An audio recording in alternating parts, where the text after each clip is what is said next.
Once upon a time, in an era long forgotten, a nine-headed dragon ruled the land. From its wings came storms, from its steps came tremors. Even the bravest quaked in fear at the mention of its name. Julong. Julong was bound to nothing but its own whims and woes.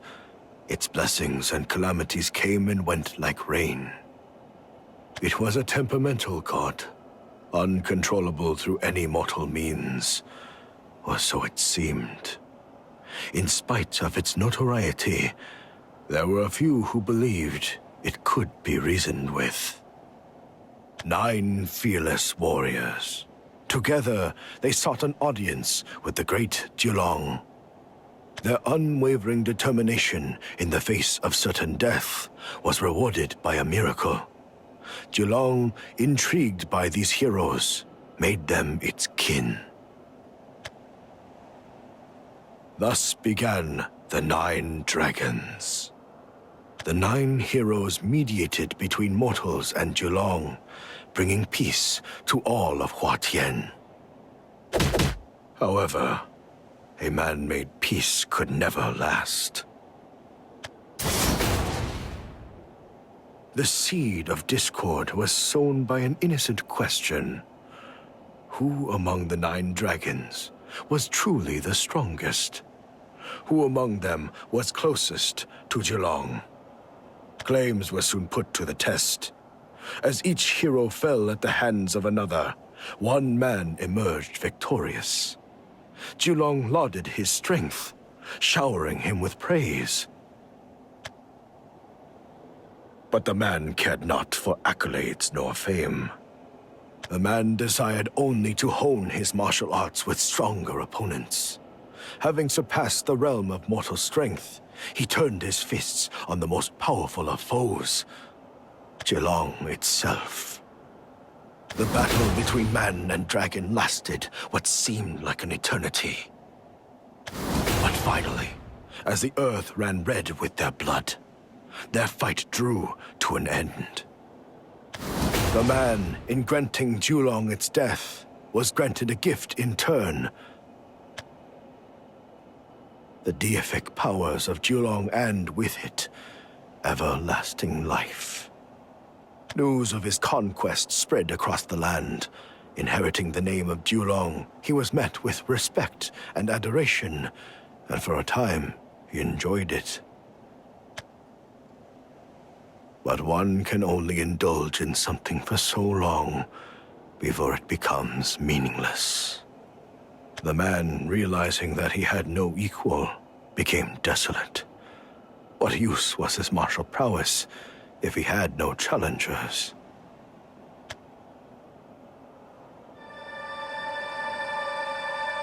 And though otherworldly visitors courted him with repeated invitations to their realm, he always refused, for his mind was closed. He was certain that he would find no worthy opponent, no matter where he went.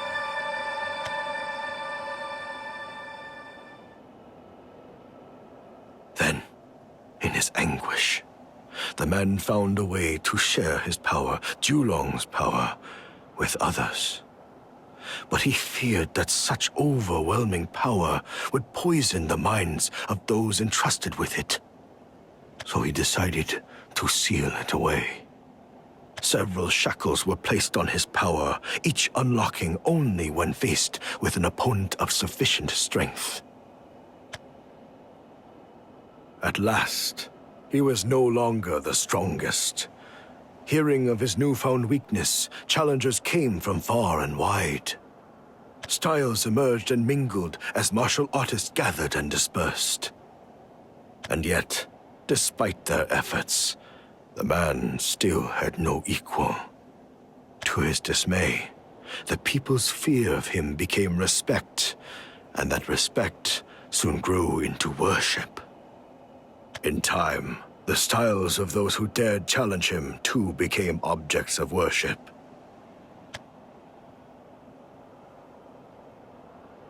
In creating the Scroll of Styles for the sake of martial study, the man had unwittingly introduced ranks into martial arts. The scroll became sacred. Styles listed within were respected, and those unrecorded were ridiculed. Furthermore, those who did not practice martial arts were mistreated. Nothing but might mattered. And the man who once dreamed of being known throughout the land watched as his name spread. However, the man felt nothing but regret.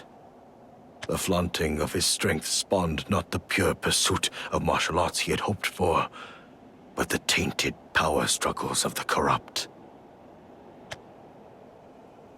But regret alone was worthless. He needed to right his wrongs and remove the blight he created. The Scroll of Styles was the only guide to determining ranks, so the man endeavored to eradicate it. He traveled across the land, burning every single copy he found. The journey was long, but time was of no importance to him. And then, once every copy was dealt with, he disappeared. His legacy became that of the Desecrator, an unranked failure whose vandalism of the scroll was motivated by jealousy. But time is ephemeral, and memory is fleeting. As history faded into mythology, the truth was lost. So too was the man forgotten. Forgotten by the people of Yintei, whom once he ruled. Forgotten by the new 9 dragons, who rose in his absence. However, the man persisted. The immortality he inherited from Julong was not a gift so easily forsaken. Instead, the man forsook his title, his homeland, his goals, and when he had nothing left to forsake, he forsook his name. In return, he took on another.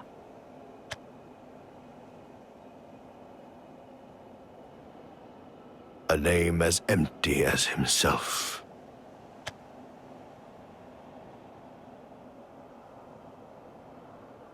Galan.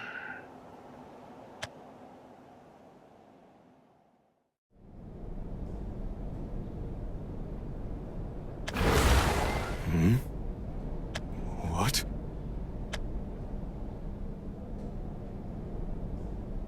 How? How are you? How are you getting back up?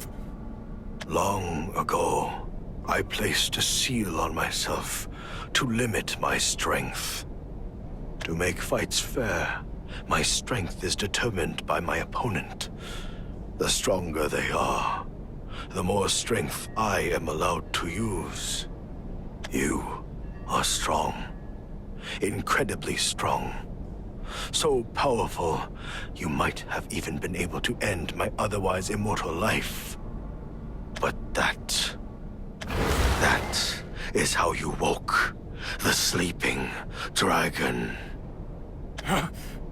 I disagree with your methods, but I commend your efforts. You obtained the right abilities and used them properly against me. You have not strayed from the path of martial arts. But if I may, there is just one mistake you've made. You were unwise to declare yourself a dragon before Julong himself. Is this a cruel joke? Do you know how much I sacrificed? I cut down my master as he groveled before me. I drained the lives of all those people. I risked everything for these draconic aspects. For 1,000 years of experience! And yet, after all this time, when victory is finally in sight, it's snatched away!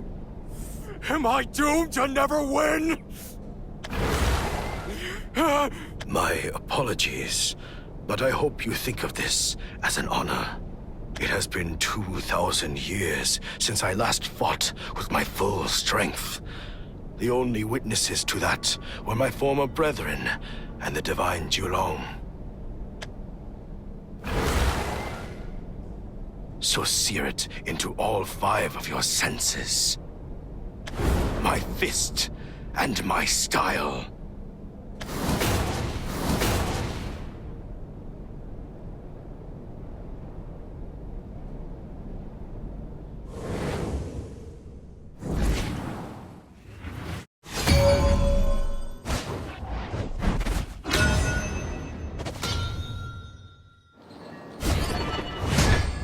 I'll burn every last one. You are full of openings.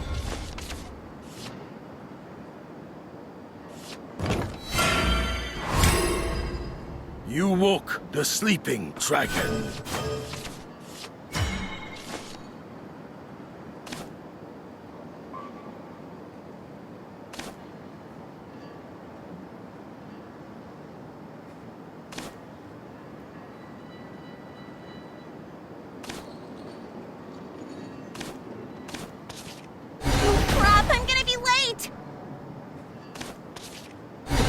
Dance amid the waves. Each time!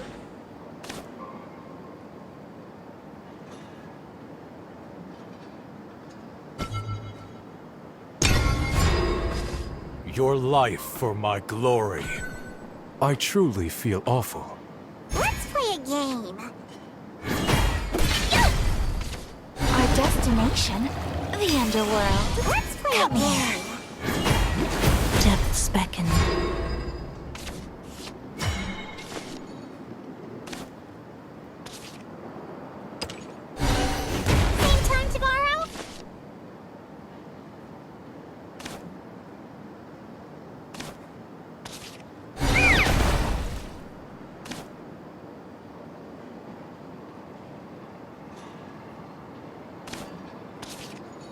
Musician, dons her mask.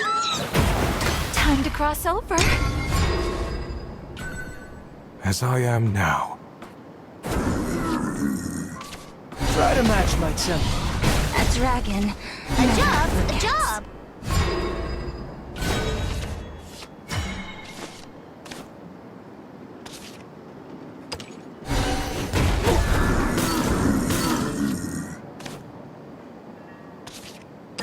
Just point me to the nearest dragon.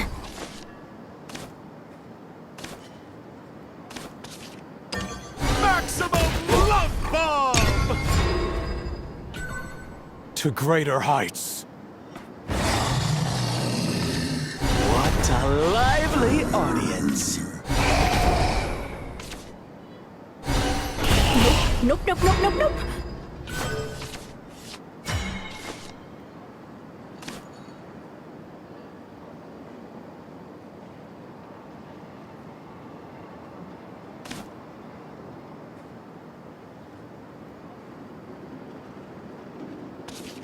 The fangs of the deep blue will break you.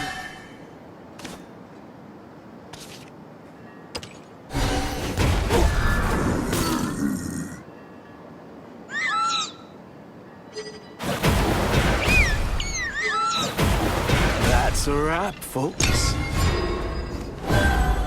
I truly feel awful. Let's play a game. The sea weeps. The smiling Undertaker dons his mask.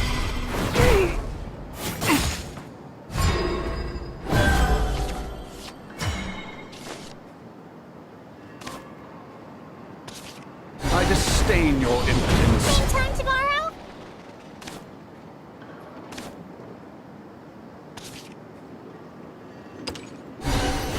Mourn for me as I'd mourn for you.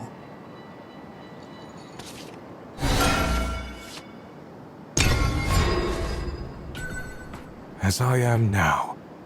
The night is young. Still lacking. Shame. Demons laugh in the moonlight.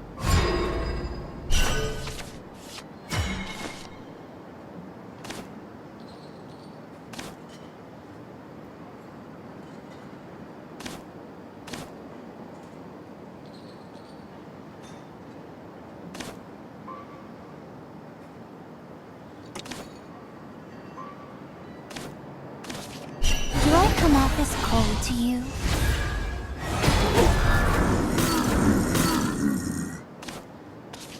Neither a dragon nor a human. Ice form. I go where the wind takes me. Please. That's all for tonight.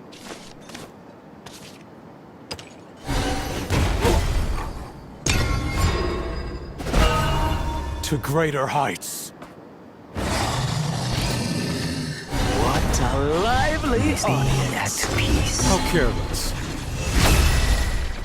For whom be at peace. Farewell. That's life.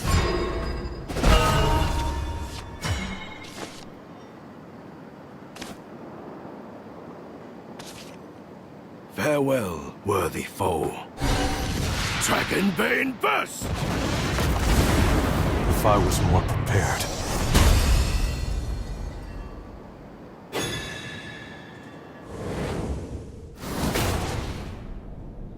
In my next life.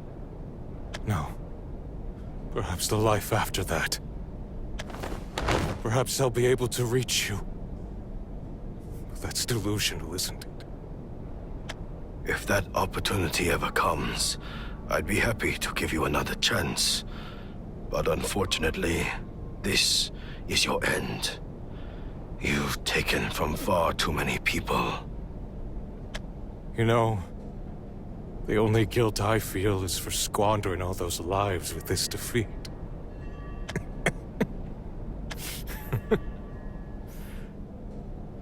Hey, will you humor one last selfish request?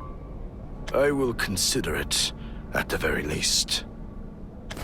I have little more than 4 years of my life, my experience, left. I wish to put it all in one final strike. What do you say to one final bout? That would be my pleasure. Farewell, Aili Wong. I will remember your name. You're far too kind, Galan. And with this, the curtain falls. One last strike.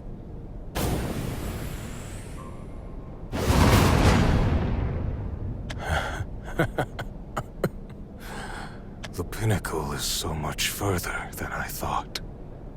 Ah, damn it. Guess I'll have to train more in hell.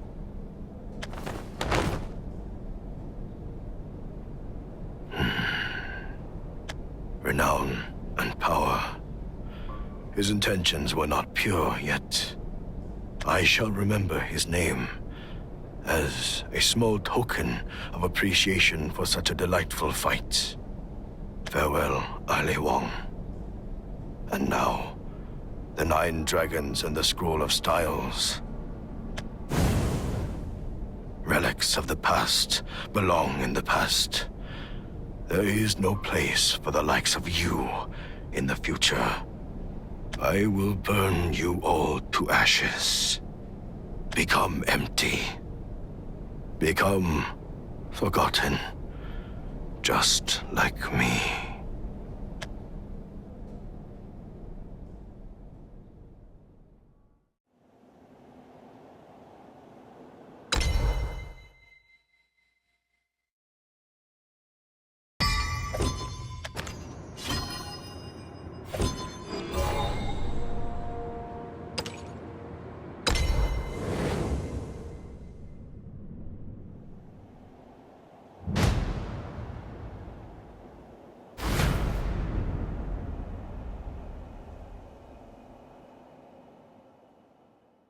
To the woman who showed me far too much kindness, my heartfelt apologies for bidding you farewell in this way.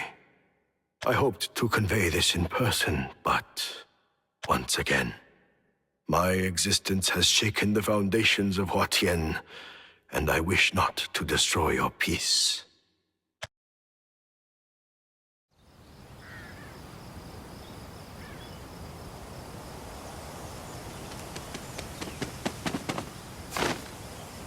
I am not a good writer, so let me get to the point.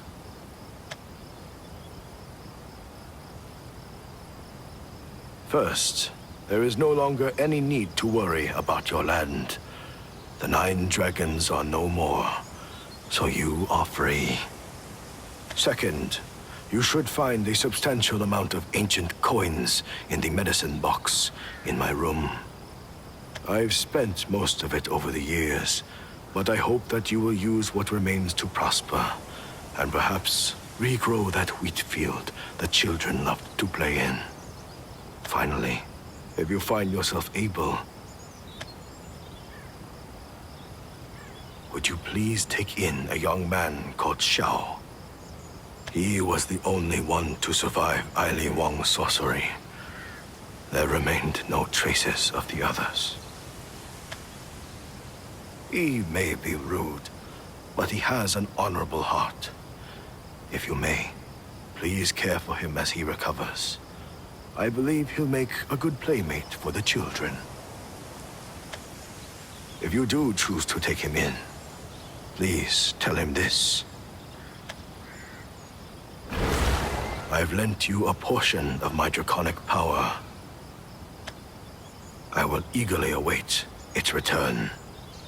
You are now the stalking ogre in our little chase.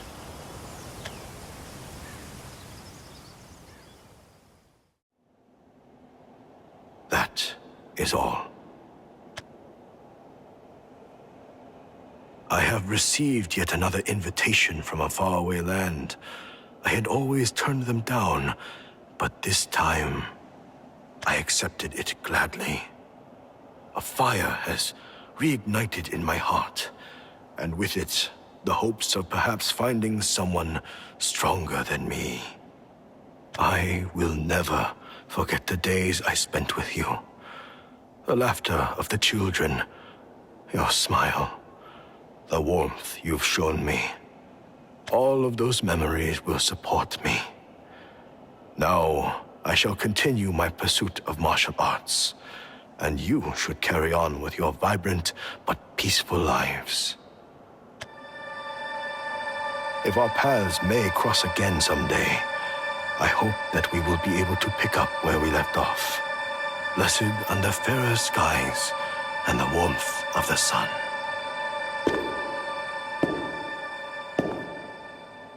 Sincerely, the nameless man who has finally been satisfied.